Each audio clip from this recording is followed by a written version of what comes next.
So, yun. So, meron po kasing nagtanong kung paano daw ba dapat i-check yung transmission oil ng ating sasakyan, no? So, kailangan patakbuhin muna siya at least 10 to 15 minutes or i-idle hanggang umabot siya sa yung normal temperature. Then, i-shift yung kanyang gear selector. Dalhin sa reverse, neutral, drive, hanggang low. Tapos, balik ulit hanggang sa park.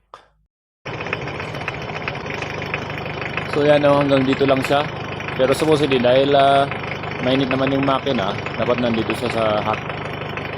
Siguro dahil may tuloy yung transmission nito laging tumutulo.